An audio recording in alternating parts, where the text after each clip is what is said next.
Assalamualaikum warahmatullahi wabarakatuh. Alhamdulillahirrabbilalamin. Wabihi nasta'inu ala umurid dunya waddin.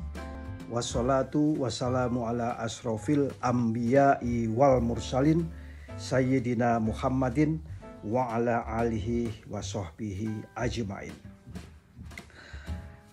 Alhamdulillah kita bisa bertemu kembali pada channel Saifuddin Tahir Sinau Kapal Lengkap. Kawan-kawan semua, kita pasti mengenal beberapa saat yang lalu apa itu ETPM,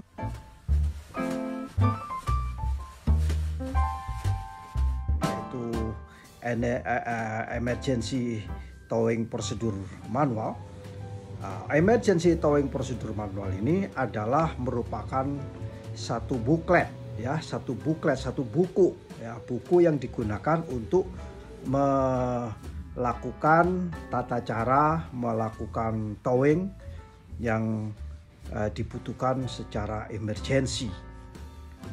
ETPM itu ada istilah lain namanya ETB.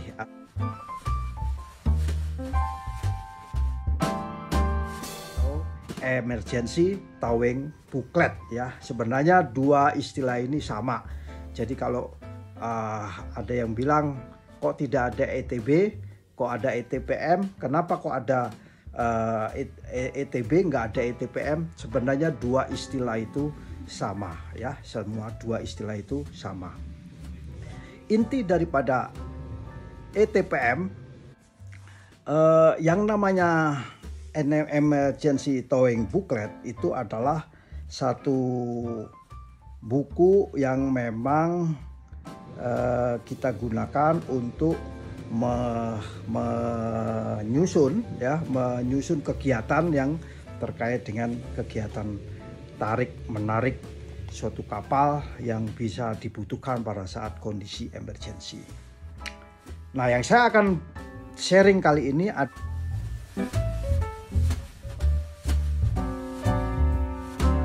10 hal, sebenarnya masih banyak hal lagi, tapi minimal ada 10 hal yang harus diperhatikan di dalam menyusun emergency towing booklet atau emergency towing prosedur manual. Item nomor 1 adalah apa yang kita kenal dengan damage atau seaworthiness.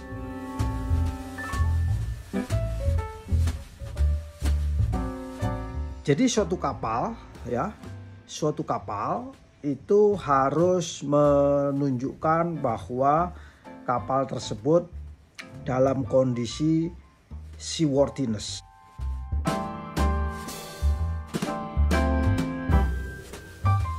Seaworthiness artinya layak.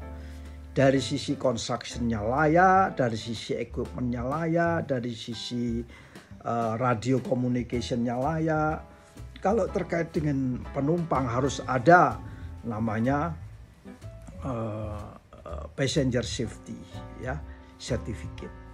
Dan itu dimasukkan di dalam cakupan, masuk di dalam checklist daripada emergency towing booklet.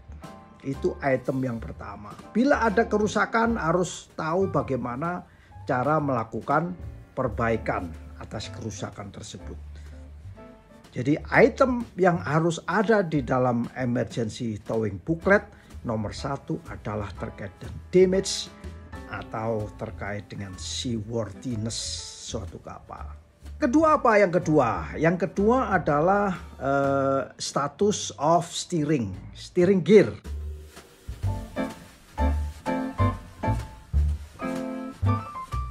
Steering gear itu makanya pada saat kita ngedok, pada saat kapal kita ngedok, itu kadang-kadang lupa kita tidak mengetes posisi di 3 titik.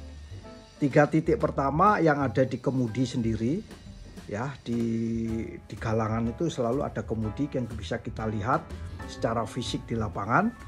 Di situ ada indikator angel indicator Kemudian titik yang kedua ada di steering gear, emergency steering gear room. Itu juga ada indikatornya. Kemudian yang ketiga ada di anjungan ya, di wheelhouse atau di bridge, navigation bridge. Ketiga titik ini harus menunjukkan status yang sama. Makanya harus dari record bahwa di bawah berapa, di emergency steering gear berapa, di di ruang anjungan berapa, dan statusnya di statement di dalam satu manual atau di dalam satu booklet ya. Bila yang kita cikar kanan 5 derajat, maka emergency juga harus ada 5 derajat. Kemudi yang ada di bawah pasti 5 derajat. Yang ketiga sekarang. Yang ketiga adalah propulsion system.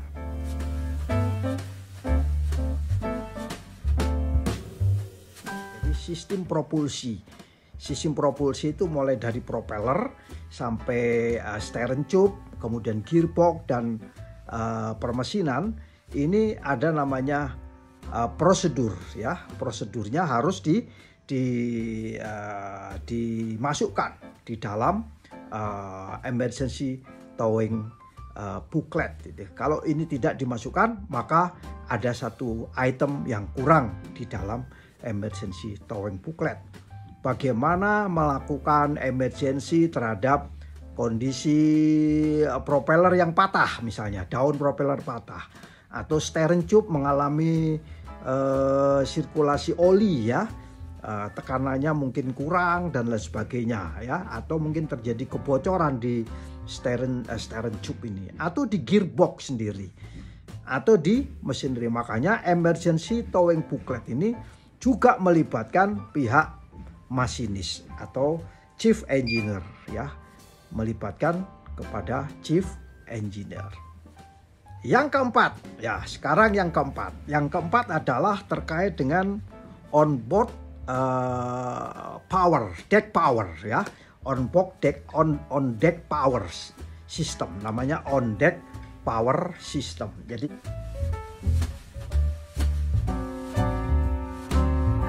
sistem energi yang dibutuhkan untuk permesinan yang ada di atas deck atau hull outfitting ya. Deck machinery itu semua adalah disebut outfitting.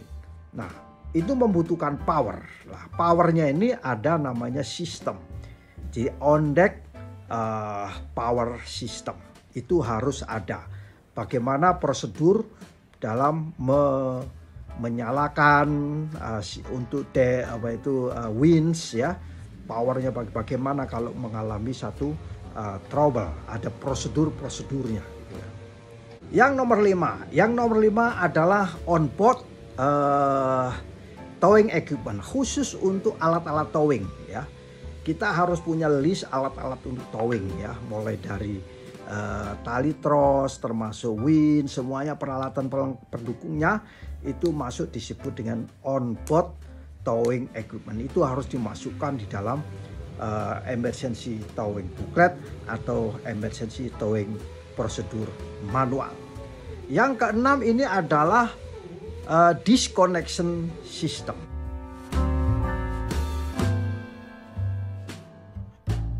Ya, disconnection. Jadi bagaimana cara memutus bila terjadi apa-apa pada saat dilakukan towing, tentu ada namanya disconnection system. Tetapi tidak boleh disconnection system yang sembarangan, tetapi disconnection system yang rapid, yang secara cepat bisa memutuskan proses towing ya. Nah, ini harus ada. Yang ada apa sekarang? Itu disebut existing rapid disconnection system. Itu harus ada di dalam cakupan ETB atau ETBM. Yang kedelapan adalah berkaitan dengan lokasi titik penarikan ya.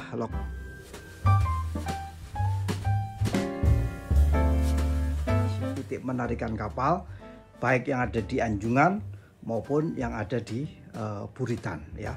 Itu harus ada. atau di dalam istilah di dalam MSC Committee namanya forward and after towing point location. Itu harus ada. Nah, yang lebih penting lagi yang nomor 8 ya. Nomor 8 ini adalah terkait dengan peralatan ya, peralatan towing.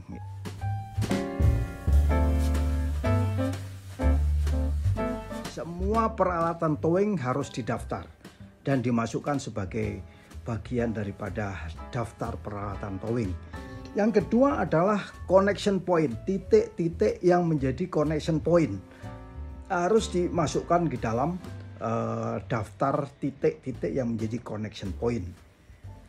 Kemudian ada namanya strong point, mana yang menjadikan kekuatan daripada titik-titik yang menjadikan kekuatan dalam penarikan tersebut. Dan yang dalam poin 8 ini ada yang penting, yaitu terkait dengan SWL atau Safe Working Load, beban kerja yang aman. Jangan sampai kapal ditarik dengan beban kerja yang melebihi Safe Working Load atau maksimum Safe Working Load-nya berapa, maksimum SWL-nya berapa. Itu yang nomor 8. Yang nomor 9 yang harus diperhatikan adalah terkait dengan kapasitas, kemampuan daripada alat-alat untuk berkaitan dengan penarikan ya. Kemampuannya itu berapa ton alat menariknya itu. Yang kedua terkait dengan dimensinya bagaimana. Itu harus dimasukkan ke dalam ETB atau ETPM. Ingat, nomor 9 ini sangat penting terkait dengan specification, technical specification, yaitu dimensi dari satu alat tersebut, dan yang kedua adalah capacity, kekuatannya, powernya berapa yang ada di dalam equipment tersebut. Dan yang terakhir nomor 10 adalah ship partikular kapal ya. Nomor 10 ini adalah terakhir, merupakan ship partikular kapal. Jadi jangan menyepelekan tentang ship partikular. Nah, itu kira-kira kalau 10 ini ada di dalam emergency towing booklet, maka sudah dianggap cukup. Apakah boleh lebih, Pak? Item-item yang dimaksud boleh. Itu adalah minimum yang harus tercakup di dalam ETB atau ETPM. Semoga ilmu atau sharing singkat ini bisa bermanfaat bagi kita semua. Wallahul mu'afiq ila aqwamit thoriq.